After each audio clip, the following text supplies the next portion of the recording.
Կովկասի մահմեդականների վարչությունը կտրուկ արձագանքել է Ստեփանակերտում եկեղեցիների ոչնչացման մասին հայտարարություններին, դրանք որակելով որպես ապատեղեկատվություն։ Վարչության պնդմամբ Էջմիածնի հայտարարությունը թշնամանք է սերմանում եւ քաղաքականացնում է իրավիճակը, հատկապես հայ-ադրբեջանական կարգավորման գործընթացի ֆոնին։ Ըստ հայտարարության խոսքը եկեղեցիների ոչնչացման մասին չէ, այլ օկուպացիայի ընթացքում ապօրինի կառուցված երկու շենքերի քանդման, որոնք չեն կարող դիտվել որպես մշակութային ժառանգություն։ Նշվում է նաեւ, որ նախկին տեղահանված ադրբեջանցիները պահանջում են վերացնել այն կառույցները, որոնք չեն եղել մինչև հակամարտությունը, հիմնվելով իրավական եւ բարոյական հիմքերի վրա։ Վարչությունը ընդգծում է, որ Ադրբեջանը ներկայացվում է որպես կրոնական հանդուրժողականության երկիր, որտեղ պահպանվում եւ վերականգնվում են տարբեր սրբավայրեր։ Էջմիածինը մեղադրվում է իրականությունը խեղաթյուրելու եւ տարածաշրջանային խաղաղության գործընթացը վտանգելու համար։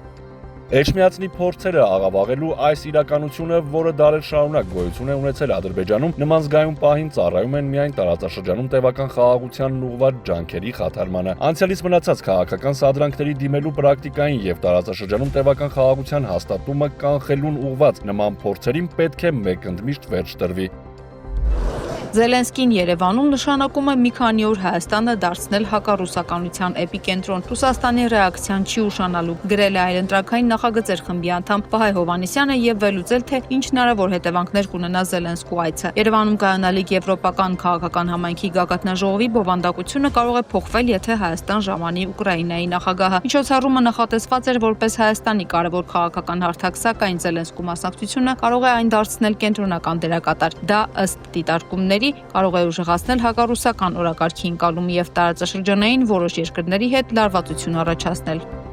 Եվրոպական լիդերները խորապես անտարբեր են Հայաստանի համար հնարավոր հետևանքների հանդեպ։ Մենք վերջին 5-6 տարիներին դա մեր աչքերով ենք տեսել։ Զելենսկին դժվար թե առիթը բաց թողնի փիառվելու եվրոպական համայնքի առջև։ Եվրոպական էլիտան էլ սիրով Երևանում հակառուսականության ցուցադրումներ կանի։ Ինչ կստանա այս ամենից Հայաստանը։ Նոր խնդիրներ։ Պարադոքսն այն է, որ նման Ռասկլադի դեպքում հիմնական դերակատարի փոփոխման պարագայում չի շահում նաև Փաշինյանը։ Նրանք սիրուն սուր ճառերից հետո կգնան իրենց երկրները, զբաղվելու իրենց ներքին լրջագույն խնդիրներով։ Մենք կստանանք լարվածության մեծ պոտենցիալով նոր իրականություն, հետևաբար նաև ներքին տրամադրությունների որոշակի փոփոխություններ։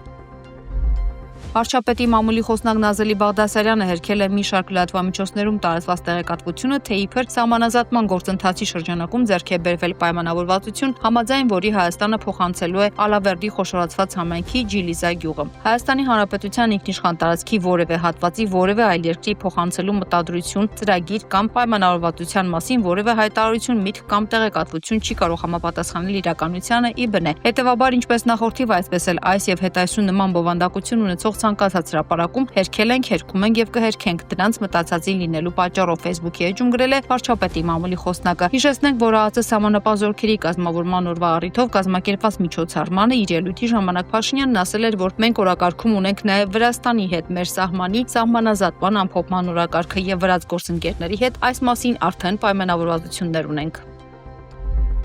Վարչապետը ներքին գործերի նախարար Արփինե Սարգսյանի հետ ունեցել է աշխատանքային քննարկում, որի ընթացքում ներկայացվել են Հայաստանի Հանրապետությունում կենսաչափական անձնագրերի ու նույնականացման քարտերի նոր համակարգի ներդրման ուղղությամբ իրականացված աշխատանքները։ Փաշինյանն իր ներածական խոսքում նշել է, որ ավարտական փուլում է գտնվում կենսաչափական անձնագրերի եւ նույնականացման քարտերի ներդրման գործընթացը եւ դրանք քաղաքացիների համար հասանելի կլինեն 26 թվականի աշնանից։ Արարատի մարզից պատկերել ենք Խոր Վիրապը որպես էլի մեր քրիստոնեության կարևորագույն կենտրոններից մեկը եւ իհարկե նկատում են մեր քաղաքացիները, որ մենք այնպիսի ռակուրս ենք ընտրել մեր քաղաքականությունների եւ ինչի մասին շատ վաղուց խոսել ենք եւ խոսում ենք, որ կադրում արտացոլված լինի մանավանդ Հայաստանի Հանրապետության անձնագիրն է արտացոլված լինի Հայաստանի Հանրապետության տարածքը եւ Հայաստանի Հանրապետության ինքնիշխան տարածքը արտահայտված լինի։ Ինու սրա մասին շատ քննարկումներ են եղել, շատ են խոսել, ենթադրում եմ էլի կլինի, բայց մեր ընկալումը եւ դիրքորոշումը այսպիսին է։ Պարոն վարչապետ, եւ որպեսզի պատկերն էլ պարզ լինի, մենք օրինակ դիտարկում ենք Արտաշատի ավերակները կամ Խոր վիրապը, քանի որ դուք արդեն նշեցիք, որ հիմնական նկարները, երբ որ դիտարկում ենք, չէր իդենտիֆիկացվում, որ պատկերի մասին է խոսքը, մենք դրա համար նաեւ կողմնորոշվեցինք Խոր վիրապի ուղղությամբ եւ քանի որ ուղիղ կապ ունի նաեւ քրիստոնեության ընդունման հետ, որոշեցինք կենտրոնանալ Խոր վիրապի վանքի վրա եւ նաեւ ամբողջ պատկերը երևում է փոքր գմբեթը, մեծ գմբեթը, պարսպի ամբողջ լուծումներն են այստեղ եւ հետեւում նաեւ Արարատյան դաշտն է։ Այս տրամաբանությունը կարծում եմ փորձել ենք ամբողջացնել եւ Արարատի մարզի դեպքում լրիվ ամբողջական պատկեր ենք ստացել։ Կարևոր ենք համարել, որպեսզի մեր ժառանգության ամենակարևոր հատվածներից մեկը ներկայացնելու առիթ օգտագործենք, քանի որ Մայրաթոռը գտնվում է Էլի Արմավիրի մարզում եւ որոշեցինք, որ առիթ օգտագործենք եւ Արմավիրի մարզը ներկայացնենք նաեւ լավաշի թոնրատան տրամաբանությամբ մի իրական կյանքի պատկերով, որը առնվազն սիմվոլիկ առումով արտահայտում է լավաշի թխման process-ը եւ նաեւ Արմավիրի մարզի այգիները, պտուղները եւ այդպես շարունակ։ Կարծում եմ ելի լավ տեսարան է եւ դժվար է պատկերացնել մեր ինքնությունը եւ մեր երկիրը առանց լավաշի թխման արարողության, որովհետեւ դա մեր ինքնության եւ իրականության ուժեղ սիմվոլներից մեկն է։ Այսօր այստեղ լսեցին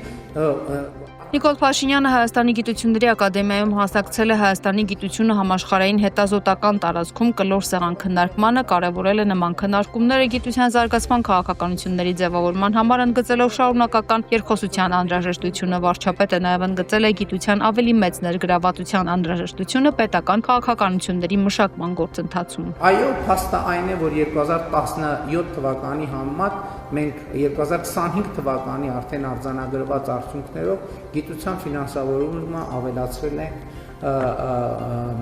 շուրջ 2.8 անգամ, 185%-ով մենք ավելացրել ենք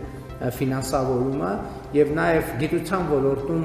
աշխատավարձերի էական բարձրացում է տեղի ունեցել ընդհանուր մինչև 300% եւ ավելի, բայց նաեւ ձեր նշած հանգամանքը եւ այդ հանգամանքի ընկալումն է եղել պատճառը, երբ որ խոսում էր գիտական սարքերի գիտությունների ազգային ակադեմիայի նախագահ խոսեց որակավորման հետ կապված խնդիրների մասին եւ ես ուզում եմ շնորհակալություն հայտնել ձեզ դրա համար, որովհետև երբ որ դուք խոսում եք մեր գլուխ գովալու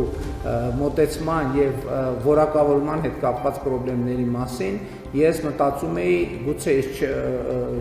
գուցե սխալվում եմ, բայց գոնե ես գիտությունների ազգային ակադեմիայի շենքում առաջին անգամ եմ նման ձևակերպումներով ելույթ լսում Էլի եմ ասում ամենայն հարգանքով գուցե բաց եմ թողել։ Ես նկատի ունեմ, ես գոնե առաջին անգամ եմ լսում, եւ սա շատ կարեւոր փոփոխություն է, եւ որովհետեւ առաջինը մեր մտածողությունը եւ լեզվամտածողությունը պետք է փոխվի, եւ այս առումով նաեւ պիտի խոստովանեմ, որ ելույթներում իմ ականջը ծակում է, երբ որ ասում եմ, որ կառավարությունը աջակցում է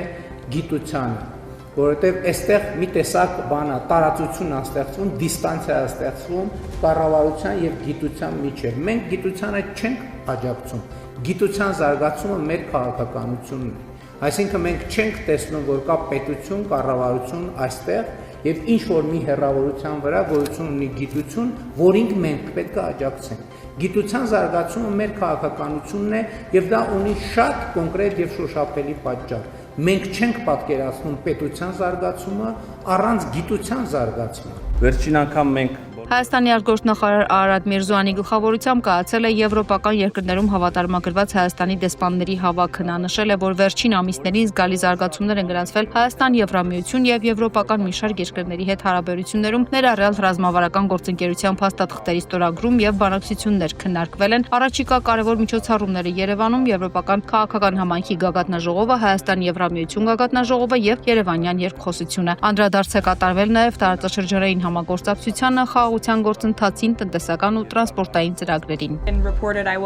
Միացյալ Նահանգների Սպիտակ տան մամուլի քարտուղարի տեղակալ Օլիվիա Ուելսը հայտարարել է, որ Միացյալ Նահանգները Իրանի հետ չի կնքի որևէ համաձայնագիր, որը չի բխի Վաշինգտոնի եւ միջազգային հանրության շահերից։ Նրա խոսքով Վաշինգտոնը չի վարում բանակցություններ լրատվամիջոցների միջոցով եւ հստակ սահմանել է իր կարմիր գծերը, նշելով, որ նախագահ Թրամփը կստորագրի միայն փոխշահավետ գործարք։ Նյու Յորք Թայմսի փոխանցմամբ ԱՄՆ իշխանությունները կասկածում են, որ իրանցի բանակցողները լիազորված են իրական զիջումների գնալ միջուկային ծրագրի հարցում։ Վաշինգտոնում չեն ակնկալում, որ միայն բանակցություններով կամ ռազմական ճնշմամբ հնարավոր կլինի փոխել Իրանի դիրքորոշումը։ Թրամփը քիչ հավանական է համարում բանակցությունների վերականգնումը, եթե օրակարգում չլինի Իրանի միջուկային ծրագրի հարցի հստակ կարգավորում։